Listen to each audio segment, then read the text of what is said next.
SS road এবং মুজিব সড়ক দুইটি রোডের উপর ছোট্ট একটি শহর এই ঐতিহ্যবাহী সিরাজগঞ্জ শহরে জেলা পুলিশ কর্তৃক সিসি ক্যামেরা স্থাপন করা হয়েছিল যাতে আইন শৃঙ্খলা ঠিক রাখা যায়, পাশাপাশি শহরকে সবসময় নজরদারিতে রাখা যায়। কিন্তু আমরা দেখতে পাচ্ছি যে বেশ কিছু সময় হলো এই শহরের প্রত্যেকটা সিসি ক্যামেরাই বিকল হয়ে পড়ে আছে, যার কারণে অপরাধ প্রবণতা অধিক হারে বৃদ্ধি পেয়েছে।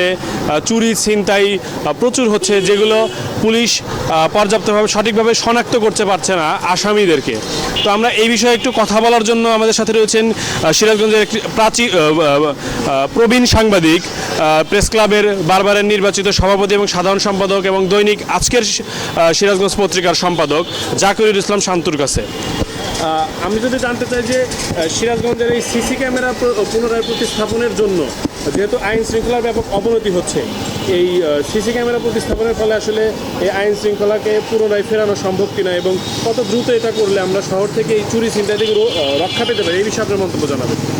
আসলে সিরাজগঞ্জের শহরটাকে এই সন্ত্রাসী এবং চাঁদাবাজ এবং মানে এই কী কয় কিশোর গ্যাংদের উৎপাতের কারণে খুবই আইন শৃঙ্খলা পরিস্থিতি খুব অবনতি হয়েছিল।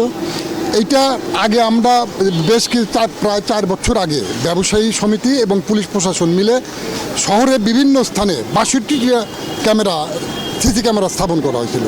এতে সহজেই অপরাধকে চিহ্নিত করা যেত, কিন্তু এখন এই ধীরে ধীরে ওই সিসি ক্যামেরাগুলো বিকল হয়ে গেছে এবং গত 24-এর আন্দোলনের সময় অনেকগুলোকে ভেঙে দেওয়া হয়েছে, যার কারণে এখন আর সহজেই এই চুরি ছিনতাই রাহাজানি এই ধরনের ঘটনা আর সহজে চিহ্নিত করা যায় না। সম্প্রতি প্রায় 5-6 মাস আগে একটি কিশোর গ্যাংয়ের হাতে একটা ছেলে মারা যান, কিন্তু এইটাকেও আমরা অনেক পুলিশ প্রশাসন হয়রানি হইতে হয়েছে। পরে এক ব্যক্তি ব্যক্তিগতভাবে একজন সিসি ক্যামেরা স্থাপন করছিল, ওটা দিয়ে চিহ্নিত করা গেছে। তো এখন আবার পুনরায় এই ব্যবসায়ী সমিতি এবং পুলিশ প্রশাসনকে উদ্যোগ নিতে হবে।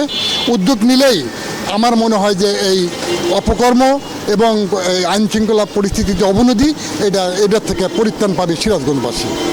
ধন্যবাদ আপনাকে। আপনারা শুনছিলেন যে সিরাজগঞ্জের একজন প্রবীণ সাংবাদিক, তিনি তার মতামত প্রকাশ করলেন যে 62টা সিসি ক্যামেরা এই শহরে প্রতিস্থাপন করা হয়েছিল আইন শৃঙ্খলা পরিস্থিতি ঠিক রাখার জন্য, কিন্তু এই সিসি ক্যামেরা বিকল হয়ে যাওয়ার কারণে গত 6 মাস আগে শহরে একটি হত্যাকাণ্ডের ঘটনা ঘটেছে। যেই হত্যাকাণ্ডের আসামি শনাক্তের জন্য পুলিশকে বেগ পেতে হয়েছিল, কারণ সেখানে যে সিসি ক্যামেরা ছিল ব্যক্তিগত একটি প্রতিষ্ঠানের সিসি ক্যামেরা, যেটা দিয়ে আসলে সঠিকভাবে আলোচনা করা যাচ্ছিল না।